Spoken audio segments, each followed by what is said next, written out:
All right, good evening, everyone. Tonight we are going to be transitioning from the social aspect of the 20s, and right now we're going to be talking about more of the economic vibe of the 1920s and how that will ultimately lead us to the Great Depression.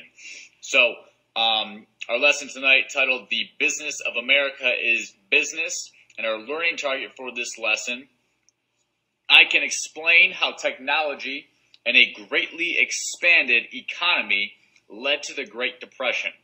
So I can explain how technology and a greatly expanded economy led to the Great Depression. And what we're going to look at when I talk about an expanded economy, we're going to look at things such as the stock market. And then also, we're going to be looking at the idea of credit. So while our economy, while I say it's expanding, we're going to find out whether or not it is really expanding or if we just think that it is expanding. So, the 20s and its standard of living. The standard of living in the 20s is phenomenal. Remember, we are riding a post-World War I high where our economy was booming during World War I. And we have taken that with us into the 20s. So we think that life is great. And while we have a lot of things that we see, a lot of advancements as far as standard of living, by far the biggest standard of living during this time period is the automobile. Companies such as General Motors and Ford are all booming and booming and booming. And so the car is by far the biggest advancement that we see that improves the standard of living in the 20s. Now, the car is also a social change, and the reason that it's kind of a social change, and we didn't talk a lot about it, it's not really that important, but the reason that it's an important social change is because it kind of separates the family. And like we talked about, separating the family goes very much against traditional social America. America is supposed to be family-based, and with the car, we're seeing that families are starting to drift apart. Parents and children are starting to really kind of separate, and so that is a huge social change as well. But as far as the economy goes, the car was also the biggest advancement that we see during the 1920s. In addition, we have a huge increase in other forms of technology and something known as convenience items. And what is a convenience item? Well, it's an item that you want, but you don't really need. Now, when I list some of these, you're probably going to say to yourself, no, we need those. We don't want them. Things like a washer and dryer, dishwasher,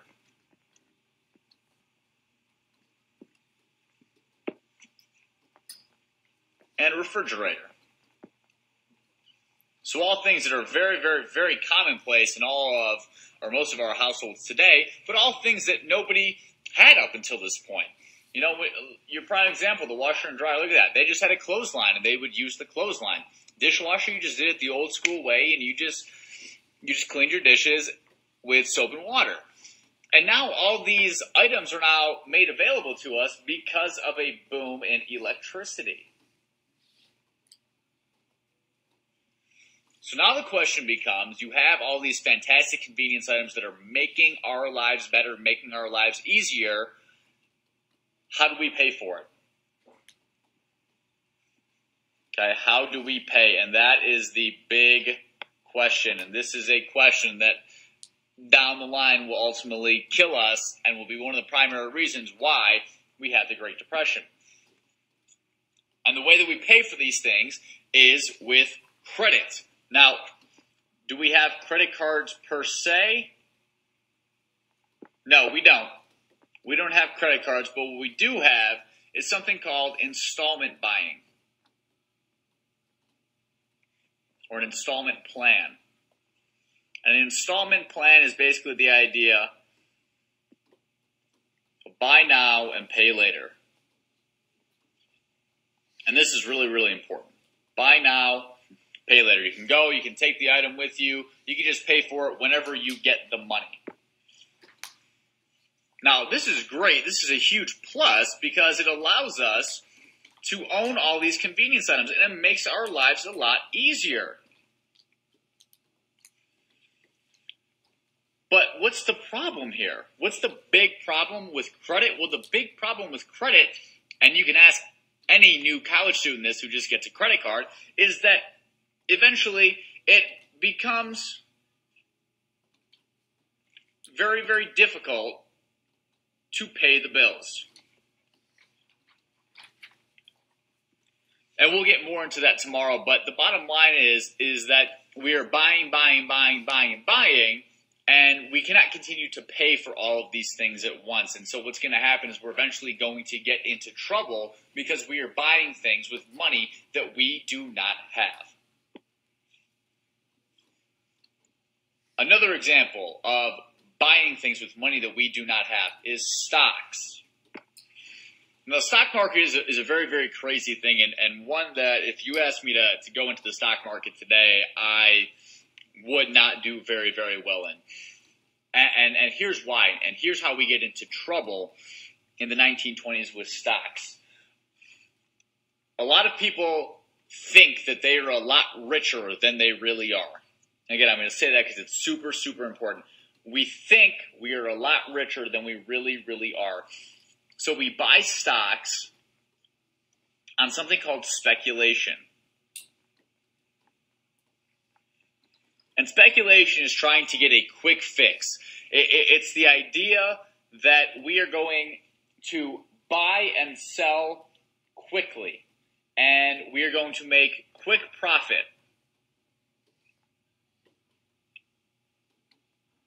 by eventually buying stocks for one price, waiting till they go up a little bit more, and then sell them.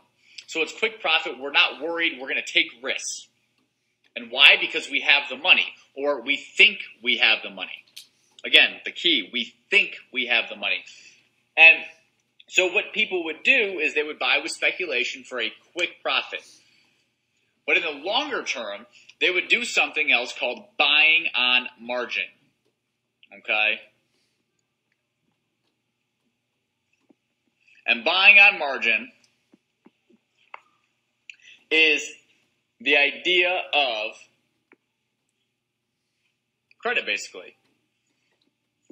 So, let's say I'm investing in stock of Apple. So if I'm investing in Apple, and let's say Apple is $45 for a stock.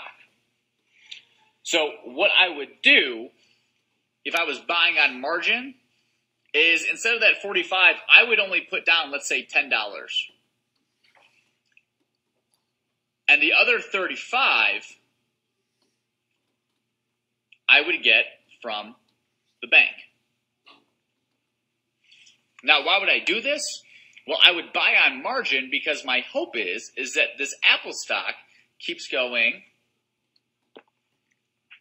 higher and higher and higher and higher.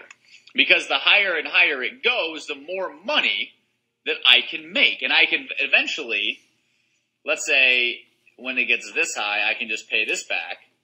And the rest is all profit. Now, again, the problem is that this $45 Apple stock, eventually, it's going to go down. And what we're going to see is that people start realizing that there's no real money in the stock market. It is just kind of a whirlwind of money. So you have money here, and then you keep going, and you keep going, and you keep going, and you had this huge giant tornado of money, but you really only have this much money in there. The rest is all just made up stocks and loans from banks. So people don't have the money that they think they have. And so all of these stocks and all this buying on margin, all this, quote, prosperity is all kind of just a magic trick. And it's monopoly money, and we're playing with money that we do not have. But for right now, we're okay with that because, as President Hoover says, the business of America is business. And President Hoover is a conservative president who was elected in 1928. And his famous quote, his famous motto is the business of America is business. And what does that mean? It's basically the idea of capitalism at its finest.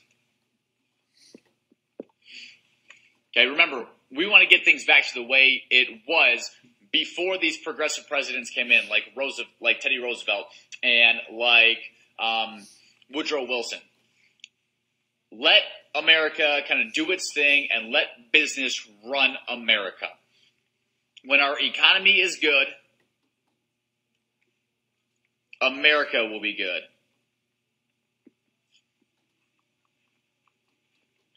And when is our economy good? Our economy is good, remember, going back to the old school way of thinking, when the government is out. And so Hoover and the other presidents of the 1920s get the government out of the economy.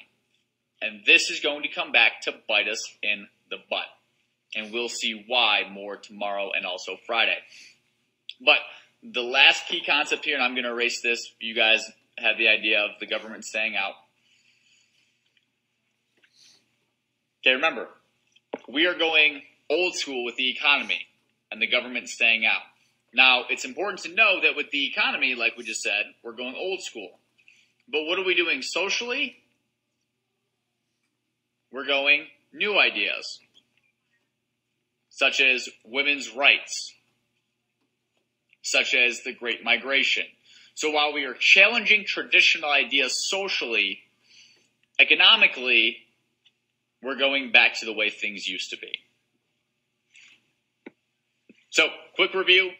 Can we explain how things like technology, new convenience items, and credit eventually get us to the Great Depression?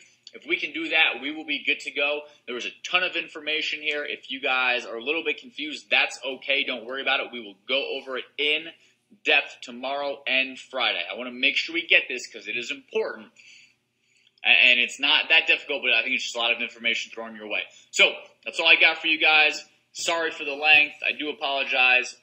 We will discuss Thursday and Friday. Other than that, have a great rest of your night, and I will see you all on Thursday.